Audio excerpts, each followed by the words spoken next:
겸손과 희생이라는 제목으로 은혜를 나누도록 하겠습니다. 우리 이전까지의 내용이 이 요셉이 형제들과 식사를 같이 했죠. 근데 식사를 같이 하고 나서 이제 집으로 돌려보냈는데 그 은잔을 베냐민의 자루에다가 이렇게 몰래 집어넣었어요.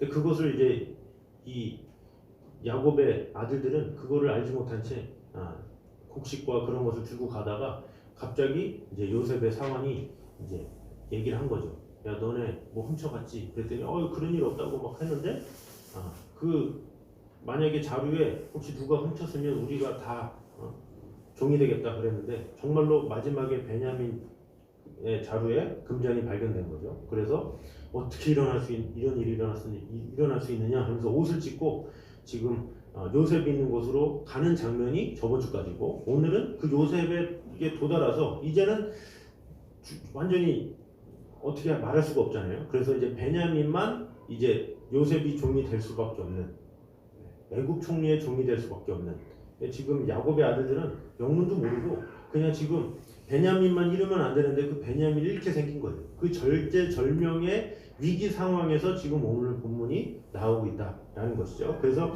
그 오늘 본문의 시작은 바로 유다, 야곱의 넷째 아들인 유다의 변론에서 이제 시작이 된다라고 보시면 되겠습니다. 자, 그래서 이 유다의 변론을 통해서 우리에게 주시는 교훈을 한번 보도록 하겠습니다.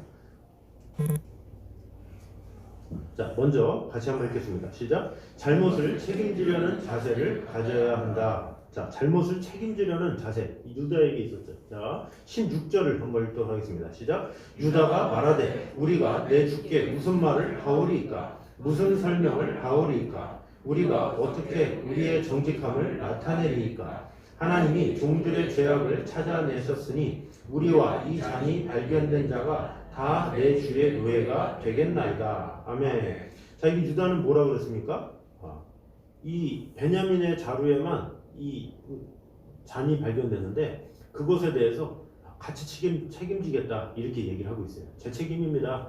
제가 책임지겠습니다. 이렇게 이야기를 하고 있다라는 것이죠. 그래서 이런 유다의 태도, 이것이 참 귀한 것이다라는 거죠. 우리 인간의 습성이 뭡니까? 미루는 거예요. 이렇게. 누가 죄를 졌냐? 그러면 이렇게 미뤄요. 죄요. 그래서 이 아담에게 뭐라 그럽니까? 아담아, 내가 어디 있느냐? 그럴 때 아담이 뭐라 그럽니까? 이 여자가 나에게 사과를 줘서 먹었나이다. 하와한테 너 왜 먹었냐? 뱀이 나를 꼬셔서 먹었나이다. 이렇게 얘기를 하죠. 자꾸 이렇게 미루는 습성, 이것이 인간의 습성이다 라는 것이죠. 그래서 이 하나님은 그런 자를 긍휼히 여기지 않는 거예요. 그런 사람을 거짓말하는 사람이다 이렇게 이야기를 하고 있죠. 요한일서 1장 10절입니다. 같이 한번 읽겠습니다. 시작. 만일 우리가 범죄하지 아니하였다면 하나님을 거짓말하는 이로 만드신 것이니 또한 그의 말씀이 우리 속에 있지 아니하리라. 자, 이 세상 어느 누구도 죄에 안 진 사람이 없어요. 단체건 개인이건 어떤 일이 발생하면 항상 원인은 자기에게 있다는 것을 알아야 돼요. 근데 되게 많은 사람들이 자신의 죄를 인정하지 않죠. 이 자신의 죄를 어떻게든지 다 가리고 다 이렇게 자기의 의로움, 겉으로 보이는 화려함, 요것만 나타내는 것이 인간의 악한 습성이다라는 것이죠. 이 누가복음 에 보면 바리새인과 세리의 기도가 나오죠. 근데 이 바리새인과 세리의 기도의 특징이 뭡니까? 이 바리새인은 아주 율법적으로 대단한 사람들이에요. 보통 사람들이 아니죠. 오늘날에 우리나라의 어떤 종교인이 그렇게 살아갈 수 있을까 할 정도로 대단한 사람이에요. 이 바리새인은 분리된 자, 뜻 자체가 분리된 자예요. 그래서 그들은 항상 거룩하게, 겸손하게, 그래서 이 옷부터 시작해서 자세부터 시작해서 행실부터 시작해서 완벽한 사람들이었어요. 그래서 완벽하다는 것을 스스로가 알 정도로, 그래서 그들의 기도가 뭐라고 했습니까? 누가복음을 보니까 주여 저는 11조도 잘 내고 또 다른 사람도 구제하고 또 하루에 3번씩 기도하고 이렇게 얘기한다는 거죠. 그런데 반대로 세인은 어떻습니까? 그 당시 때 내국노와 같은 나라를 팔아먹는 그런 사람이었어요. 왜냐? 로마 압제 가운데 있는데 그 로마 압제에 그 사바사바 하면서 그 사람들의 명령을 받아서 유대인들한테 세금을 빼앗는 거죠. 그래서 그 세금을 그 로마 그쪽에다 바치고 남은 거를 자기가 착복을 한 거예요. 그러니까 많이 착복하면 착복할수록 그 돈이 자기에게 되는 거죠. 그러니까 인간적으로 보면 그렇게 나쁜 놈들이 없어요. 그런데 그 세리는 어떻게 기도했느냐? 땅을 치면서 가슴을 치면서 주여 죄인입니다. 저를 용서하여 주시옵소서 이렇게 기도했다는 거죠. 그러니까 인간적인 입장에서 어떻습니까? 바리새인이 당연히 옳고 당연히 대단하고 되게 그럴듯한 그런 사람이다 라고 볼 수가 있고 세리는 아주 나쁜 놈이구나 할 수 있는데 예수님은 뭐라 그럽니까? 오히려 세리의 기도를 받아주셨다는 거죠. 통회하면서 주여 죄인입니다. 저는 아무것도 할 수 없습니다. 이것을 받아줬다는 거죠. 왜 그렇습니까? 사람의 눈과 하나님의 눈은 다르다는 거예요.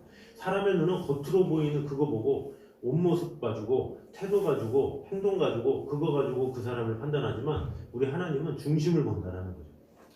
그리고 하나님 입장에서는 사람이 어떠하든지 그놈이 그놈이다라는 거죠. 그러니까 사람 보기에는 와 대단하다 하지만 이거 우리가 보는 시야는 뭐냐? 사회적인 범죄만 봐요. 크라임, 그죠? 사회적인 범죄. 이 사람이 사회적으로 옳으냐 안 하냐. 우리가 뭐 보통 총리 뽑을 때도 그러잖아요. 거짓이 있느냐 없느냐. 근데 그게 다 수면 위에 드러난 죄로 이렇게 다 뽑지. 누군가가 저 이번에 총리할 사람 자격이 없다고. 저기 보니까 이웃집 아줌마를 계속 밤마다 생각했다고. 그런 게 있어요? 모르잖아요. 몰라요. 뭐가. 마음속에 있는 거를 알 수가 없어. 네. 그러니까 그거 가지고 판단을 못해요. 그냥 겉으로 드러난 땅 문서를 어떻게 했느냐. 자녀를 잘못 입학시켰느냐 이런 보이는 것만 이렇게 하는 거죠. 그러니까 사람들은 보이는 거 가지고 이 사람이 악하다 선하다 얘기하지만 하나님 입장에서는 다 그 사람이다라는 거죠. 왜? 마음속으로 짓는 죄가 1000만 번 억만 번 있기 때문에 하루에도 수만 번씩 마음으로 사람을 미워하고 정죄하고 비난하고 그런 게 인간인데 어느 누가 의롭다 할 수 있겠습니까? 그러니까 사람은 다 도찐 객찐인 거예요. 이도 저도 아니고 다 그런데 다 그 사람끼리 모여가지고 서로 잘났네 못났네 이러고 있다라는 거죠. 근데 하나님께서는 시편 2편의 말씀처럼 하늘에 계시니가 비웃으시며 주께서 저희를 비웃으시리로다 이렇게 하는 말씀처럼 인간의 모습은 다 그게 그건 거예요. 그래서 하나님께서 원하시는 것은 그저 나 자신이 죄인입니다. 그것을 인정하면서 나아가는 것 그것을 하나님께서는 기뻐하신다라는 것이죠. 그래서 경건이 뭡니까? 경건하게 산다. 이게 경건하게 산다가 이렇게 마음가짐 다 하고 하루에 정해진 거 막 이렇게 성경 보고 기도하고 어떻게든지 막 이렇게 경건하게 살아가는 것.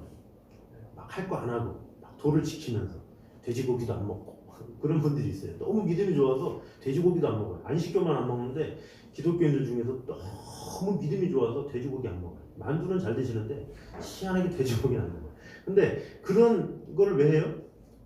하나님 앞에 경건하게 살겠다라는 거죠. 근데 그것은 경건이 아니에요. 경건의 모양이 있는 거지. 근데 이 경건의 모양을 하나님께서 기뻐하시는 것이 아니라 경건의 삶을 중요하시고 경건의 마음을 중요하게 하시는 거예요. 근데 경건의 마음이 뭡니까? 회개하는 마음. 하나님 앞에서 저는 죄인입니다. 주여, 저는 죄인입니다. 이것을 인정하며 나아가는 게 경건한 사람이지. 죄를 졌냐 안 졌느냐는 어떻게 판가름할 수가 없다라는 거죠. 겉으로 보이는 죄를 안 졌다고 해서 그 사람이 경건하냐? 그렇지 않다라는 거죠. 마음속으로는 더 많은 꿍꿍이가 있기 때문에 그 사람을 가지고 경건하다 이렇게 단정을 지을 수 없다라는 거죠. 그래서 우리는 항상 이 경건에 대한 이 단어에 대한 확실한 그 인식이 있어야 돼요. 그래서 겉으로 보이는 행동만으로 우리는 경건하다 할 수 없는 것이고 늘 회개하는 자가 늘 하나님 앞에 자복하는 자가 경건한 자가 된다라는 것이죠. 그래서 요한일서 1장 9절에 또 이렇게 말씀합니다. 읽어보겠습니다. 시작. 만일 우리가 우리 죄를 자복하면 저는 미쁘시고 의로우사 우리 죄를 사하시며 우리를 모든 불의에서 깨끗하게 하실 것이요. 아멘. 만일 우리가 우리 죄를 자백하면 이게 뭡니까? 그냥 나는 죄인이라는 것을 인정하면서 나아가면 이것을 얘기하는 거예요. 내 삶이 어떻던지 나의 삶 가지고 주님 오늘 하루 잘 살았습니다. 내가 감히 말할 수 없는 거예요. 이 인간은 이 존재 자체가 죄인이기 때문에 본래가 악하기 때문에 성질도 악하고 기회만 되면 악하기 때문에 어떻게 할 수가 없는 거예요. 항상 인간은 항상 조심해야 되고 이렇게 해야 된다라는 것이죠. 한번 이렇게 식사를 하는데 제 자녀가 이런 질문을 했어요. 왜 대통령들이 다 이렇게 항상 비리를 저지르고 왜 항상 다 그러냐 이렇게 질문했을 때 이렇게 얘기를 해주다가 그럼 내가 대통령이 되면 어떻게 될 것 같냐? 비리를 안 저질 것 같냐? 난 장담을 못한다. 내가 대통령이 되는 듯이 아들인 너는 군대를 안 가게 될 것이고 딸인 너는 어디 조기 유학을 갈 수도 있을 것이다. 이렇게 얘기를 해요. 왜? 인간이 연약하기 때문에 그렇거든요. 사람이 어느 누가 이 세상에 어느 누구를 판단할 수가 없는 거예요. 그래서 아버지가 대통령이 안 되도록 기도해라. 이렇게 얘기를 해요.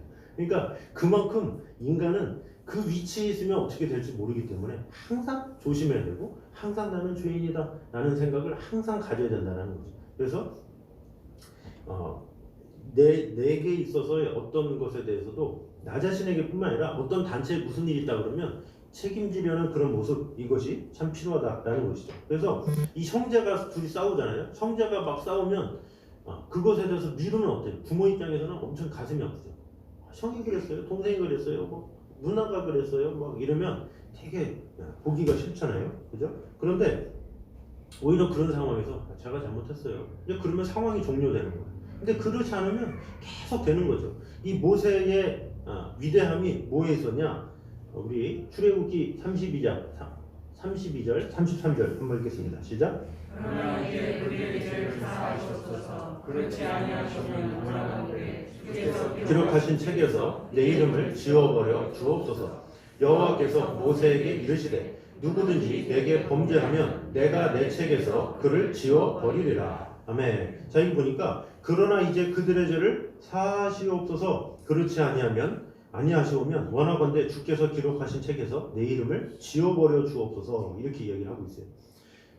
자기 이름을 지워달래요. 근데 이 상황을 얘기하기가 쉽지 않은 게 모세는 지금 시내 산에 올라간 상태였어요. 이전에 돌판을 받고 있어요. 십계명을 받고 있는 상황에서 아론하고 백성들이 죄를 지은 거예요. 그러니까 모세는 아무 관련이 없어요. 근데 아무 관련이 없는데 그 모세가 백성들이 막 금송아지를 만들고 막 우상 숭배할 때 하나님 앞에서 분명히 얘기할 수 있죠. 주님, 제가 주님과 이렇게 대면하느라고 제가 경황이 없어서 밑에 가서 발릴 수가 없었어요. 생각해 보세요. 제가 시내산이 이렇게 높은데 제가 어떻게 금방 내려가가지고 아론한테 얘기하겠어요. 지금 휴대폰도 없고 아무것도 없는데 와이파이도 안 될 텐데 어떻게 제가 하겠습니까? 이런 식으로 변명할 텐데 이것도 아니다라는 거죠. 그죠? 저를 죽여 주시옵소서. 제 이름을 생명책에 지어 주시옵소서. 이렇게 얘기했다라는 거죠. 그러니까 변명을 찾으려면 인간은 어떻게든지 변명을 찾을 수 있다라는 거죠. 그런데 변명을 찾을 수 있음에도 불구하고 모세는 변명하지 않고 주여 제 책임입니다. 이렇게 했다라는 것이죠. 그런 것이 귀한 것이 항상 나에게 돌리는 것, 이것이 참 중요하다라는 거죠. 우리가 어떤 스포츠나 이런 거 보면 이 못하는 감독은 어때요? 그 선수가 실책해가지고 졌다고. 이 선수가 요거만 잘했으면 됐을 텐데 이렇게 얘기하죠. 그러나 이렇게 정말로 잘하는 감독들은 제 책임입니다. 이렇게 딱 끝내요. 이 제 책임입니다 한마디면 그냥 끝나는 거예요. 그리고 그 다음에 이기면 되니까. 근데 꼭 자기 책임이라는 말을 못 해가지고 질질 끌고 팬들한테 비난받고 막 그런 경우가 많다라는 것이죠. 그래서 아담이 미루는 바람에 하와한테 가고 미루고 가인이 아벨 탓을 하고 막 이렇게 미움으로 말미암아서 오히려 이 하나님의 분노만 생기게 되었다라는 것이죠. 그래서 결국 우리에게 주어진 모든 일, 내 개인에게 뿐만 아니라 내 단체에게 생기는 모든 일, 나 때문이구나. 내가 더 기도하지 못했구나. 내가 하나님 앞에 더 세워지지 못했구나. 내가 죄인이구나. 이런 마음을 가지고 내가 더욱더 온전히 세워지고 내가 더욱더 하나님의 사람으로 온전히 거듭나는 것, 그것이 참 중요하다라는 것이죠. 그래서 다른 사람을 비난하고 비방하고 이러기 전에 나 자신을 먼저 잘 돌아보면서 나 자신의 죄의 문제를 잘 주님 앞에 아뢰면서 내 자신이 하나님 앞에 온전히 세워지는데 마음을 다하는 저와 여러분 되시기를 주님의 이름으로 축원합니다. 자, 두 번째입니다.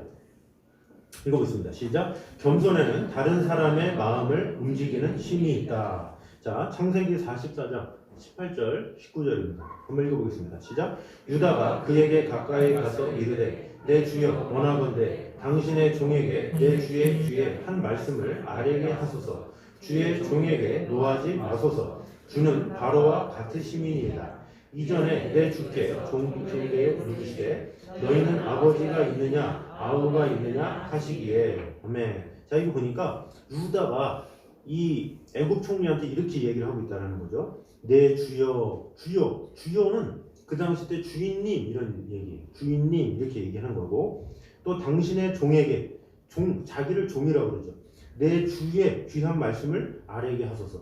그리고 주의 종에게 노하지 마소서. 주는 바로와 같으십니다. 그 당시 때 신적인 존재인 바로 당신이 바보 같아요. 막 얘기하는 거죠. 이전에 내 주께서 내 주는 또 바로 누구예요? 이 애굽 총리를 말하는 거죠. 종들에게 물으시되 자기를 종이라고 얘기했다라는 거죠. 자, 그래서 이 유다의 이 변론의 핵심이 뭐였냐? 먼저 이렇게 높이고 시작했다는 거죠.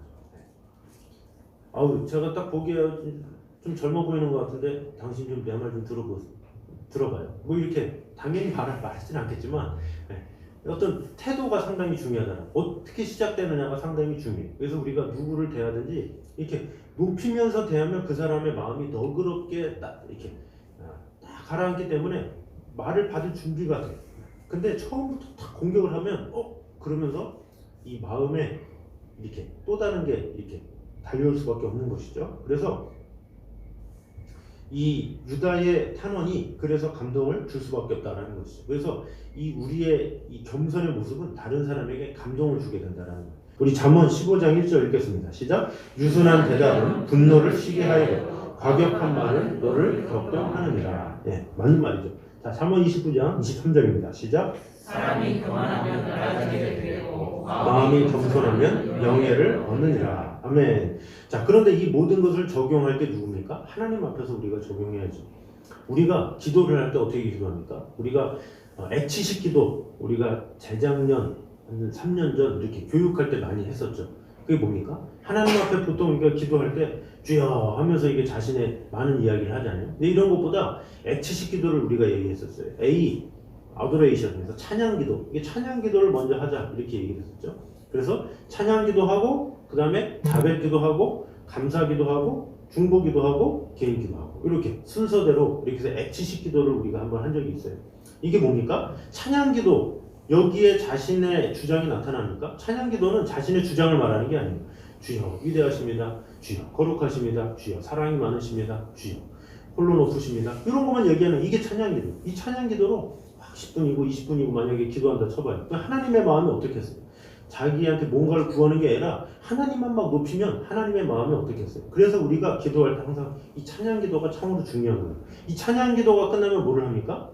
그 다음에 자백 기도를 하는 거예요. 회개 기도. 아까 1번에서 얘기했던 나 자신을 돌아보면서 용서하여 주시옵소서. 어제 하루 동안에 알고 지은 죄 모르고 지은 죄 너무나도 많습니다. 그러면서 하나님 앞에 나의 죄를 계속 아뢰는 거죠. 그래서 이 하나님의 보좌를 움직이는 기도라는 책을 쓴 분이 있죠. 근데 이분이 하루에 이제 6시간, 7시간씩 이렇게 기도하신다는데 그분이 이 회개 기도만 5시간을 한대요. 5시간. 회개 기도만. 매일매일. 참 대단한 거죠. 근데 그런 기도의 핵심이 뭐냐? 예수님의 보혈, 예수님의 피, 나는 아무것도 할 수 없다라는 그런 거를 이렇게 고백한다 그래요. 근데 그만큼 이 자백 기도가 중요해요. 이 자백 기도에 욕심이 있습니까? 자신의 죄를 아내는 건데. 그래서 주님을 찬양하고 자백하고 거기서 끝나느냐? 그게 아니라 감사 기도를 하는 거예요. 감사합니다. 이래서 감사하고 저래서 감사하고 이 모든 세 가지 기도에는 자기 욕심이 없는 거야. 그저 하나님만을 높이고 나의 죄를 내려놓고 그리고 하나님 감사합니다로 하니까 이 나를 드러내는 게 하나도 없잖아요. 진정한 겸손이죠. 거기다가 그 다음 기도가 뭐예요? 중보기도. 나 자신을 위해서 아니라 나의 가정을 위해서가 아니라 다른 이를 위해서, 다른 이의 가정을 위해서, 나라를 위해서, 민족을 위해서, 성도들을 위해서 이렇게 기도하는 거예요. 계속. 그러면 막 보면 찬양기도 하죠, 자백기도 하죠, 감사기도 하죠, 중보기도 하죠. 시간 다 가.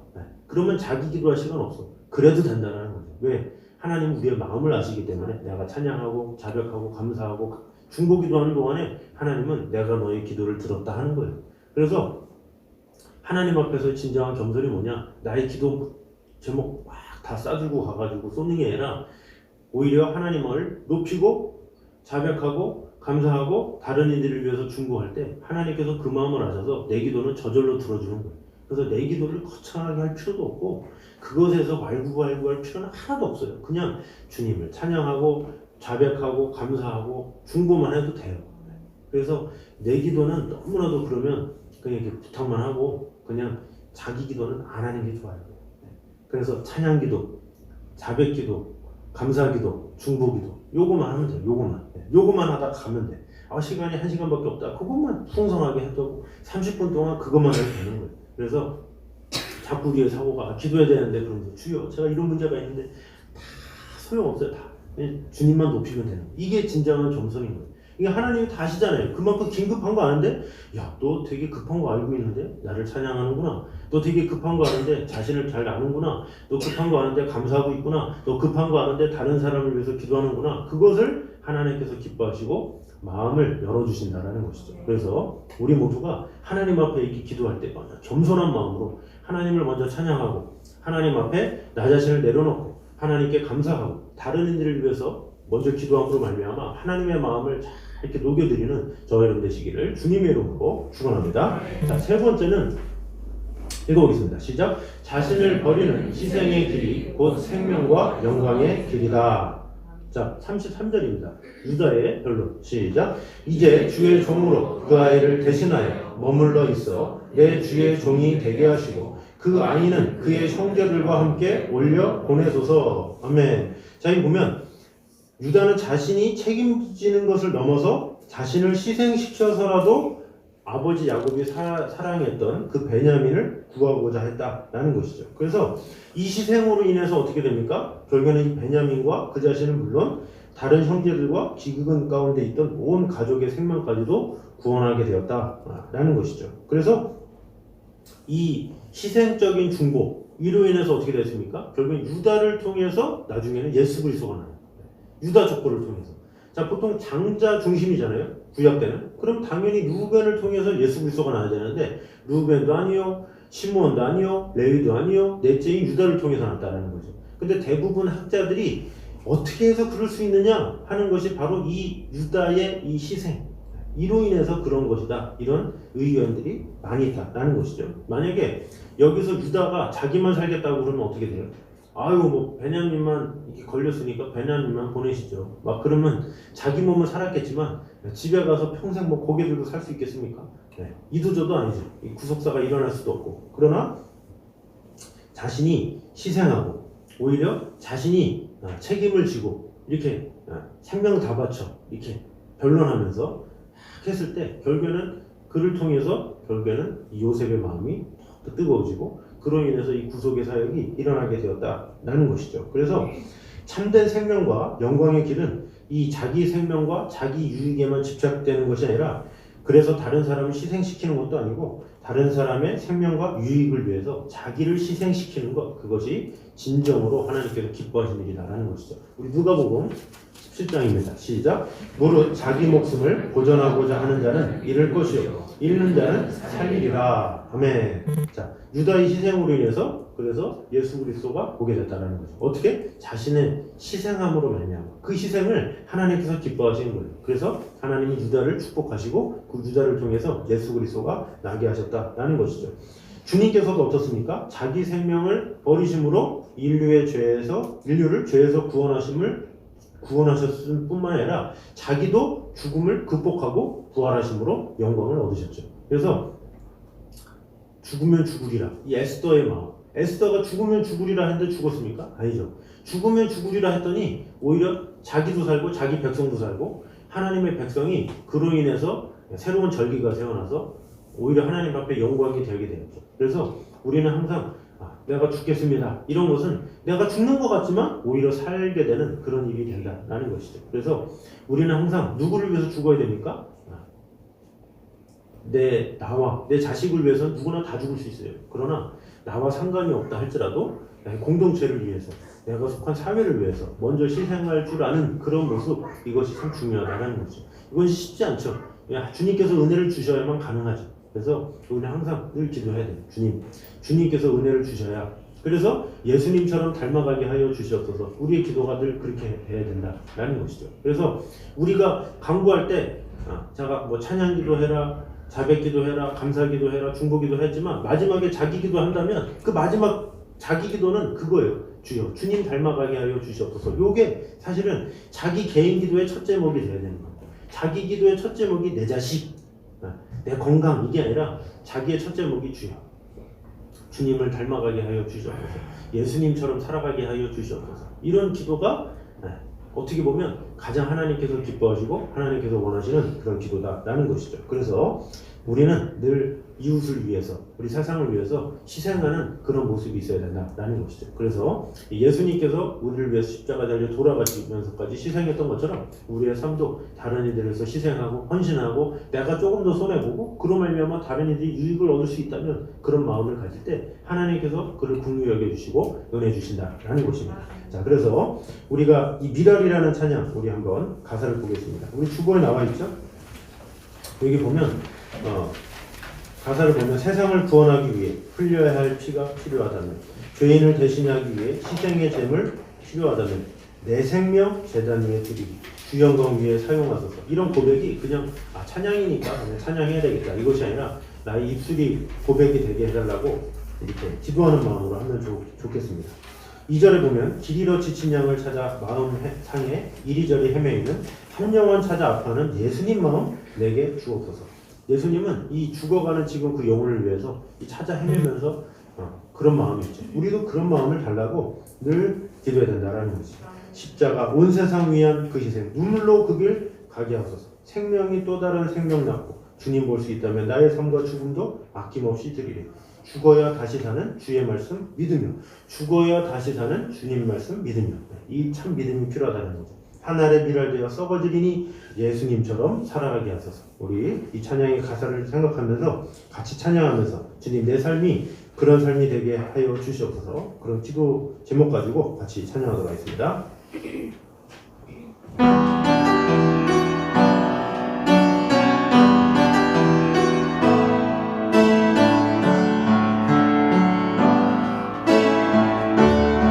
세상을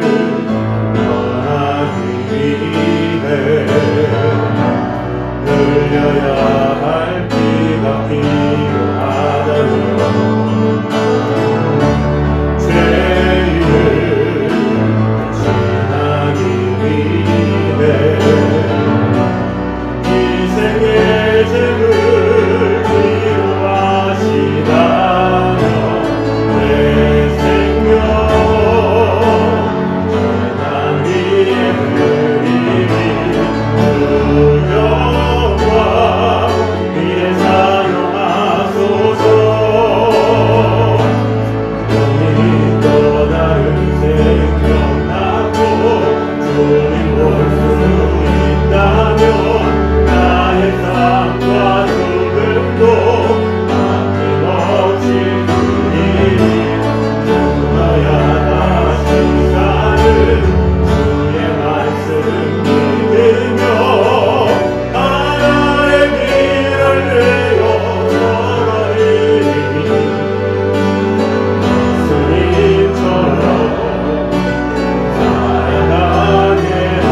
시간에 한 목소리로 같이 기도하도록 하겠습니다.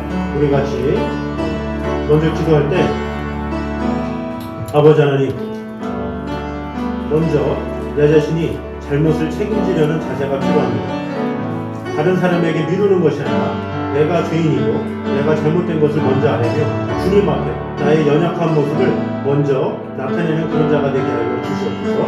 또한 겸손에는 다른 사람의 마음을 움직이는 힘이 있다는 마음을 가지고 오직 사람 앞에서 뿐만 아니라 하나님 앞에서 겸손한 자가 되게 하여 주시옵소서. 기도해 주시고 또 마지막으로 자신을 버리는 희생의 길이 또 생명과 영광의 길임을 깨달음으로 말미암아 나를 버리게 하여 주시옵소서. 내 모든 것 버리고 오직 예수님을 닮아가며 예수님처럼 살아가는 자가 되게 하여 주시옵소서. 이렇게 한 목소리로 같이 기도하도록 하겠습니다. 기도하겠습니다. 아버지 하나님, 정말 주님을 해방하여 주시옵소서. 아버지 하나님의 은혜가, 아버지 하나님의 사랑이 우리 안에 하나님의 말씀으로 주와 역사하여 주시옵소서. 아버지 하나님의 선하신 가운데 우리가 온전히 살아갑니다. 아버지 하나님의 인도하심과 은혜 가운데 구하게 되시고 지켜주시고 함께하여 주시옵소서. 아버지 하나님, 정말 많은 들 사랑하옵니다. 지켜주시고 역사하여 주시옵소서. 아버지 하나님, 주님께서 언제나 함께하여 주시옵소서. 우리의 죄인됨을 내려놓고 주님 앞에 우리의 연약한 것 언제나 함께하시는 하나님의 은혜가 하나님의 사랑 가운데 온전히 드러날 수 있도록 주님으로 함께하여 주시옵소서. 아버지 하나님, 주님을 사랑하고 지켜주시고 언제나 함께하여 주시옵소서. 아버지 하나님의 진정을 지켜주시고 함께하여 주시옵소서. 아버지 하나님, 주님만을 사랑하고 지켜주시고 언제나 함께하여 주시옵소서.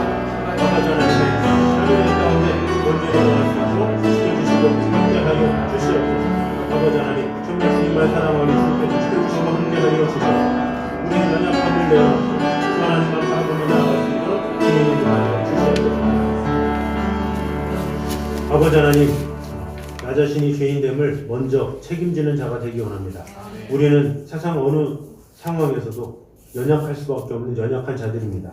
우리가 사람 앞에서, 하나님 앞에서 어떻게 우리가 의의를 나타낼 수 있겠습니까? 늘 자신의 죄인됨을 인정하면서 하나님 앞에 자백하며 오늘도 어제의 실수를 저지르지 않게 해달라고 늘 간구하면서 우리의 모습이 더욱더 예수님을 닮아가기에 힘쓰는 자들 될 수 있도록 지켜주시고 함께하여 주시옵소서. 또한 겸손에는 다른 사람의 마음을 움직이는 힘이 있다고 하였습니다. 그 무엇보다 하나님 앞에 겸손한 자가 되기 원합니다. 나 자신을 주장하고 나의 간구를 하기보다 먼저 주님을 찬양하고 높이고 예배하며 감사하며 하나님을 아뢰을 때 아버지 하나님, 우리의 모든 기도도 다 들어주실 줄 믿습니다. 그런 마음 가지고 하나님 앞에 겸손히 나아가는 그런 자 될 수 있도록 지켜주시고 함께하여 주시옵소서. 또한 자신을 버리는 희생의 길이 곧 생명과 영광의 길임을 깨달아 알므로 말미암아 내 자신이 죽어야 다시 산다라는 그 약속을 믿고 나아갈 수 있도록 인도하여 주시옵소서. 하늘의 밀이 땅에 떨어져 죽지 아니하면 하늘 그대로 있고 죽으면 많은 열매를 맺느니라 라고 말씀하셨습니다. 그 예수님의 말씀대로 하늘의 밀알처럼 살아가는 자가 되게 하여 주시옵소서. 내 자신을 위해서, 내 가족만을 위해서 사는 것이 아니라 다른 이웃을 위해서, 다른 영혼을 위해서 내 자신이 먼저 죽을 줄 아는 그런 마음을 허락하여 주셔서 예수님처럼 먼저 희생하며 먼저 사랑하며 먼저 손을 내밀며 사는 삶으로 말미암아 우리의 연약한 인생이 하나님 안에서 온전히 은혜 가운데 온전히 입혀짐으로 하나님께서 기뻐하시는 삶, 축복의 삶이 되어줄 수 있도록 지켜주시고 함께하여 주시옵소서. 이번 한 주간도 은혜 없이는 우리가 아무것도 살 수 없습니다. 아버지 하나님께서 은혜 주셔서 그 은혜의 힘으로 하루하루를 믿음으로 잘 감당할 수 있도록 지켜주시고 함께하여 주시옵소서. 이제 사순절입니다. 사순절 가운데 주님과 동행하며 아버지 하나님의 큰 뜻 가운데 온전히 거할 수 있도록 지켜주시고 함께하여 주시옵소서. 이제 우리 주 예수 그리스도의 은혜와 아버지 하나님의 무한하신 사랑과 성령님의 교통하심이 늘 우리와 함께 계셔서 늘 겸손히 하나님 앞에 나와 예배하며 나의 모든 것을 희생하면서까지 아버지 하나님의 영광을 위해서 살아가기 원하는 이 자리에 있는 모든 성도들 위해 이후부터 영까지 함께 있기를 간절히 축원하옵나이다. 아멘.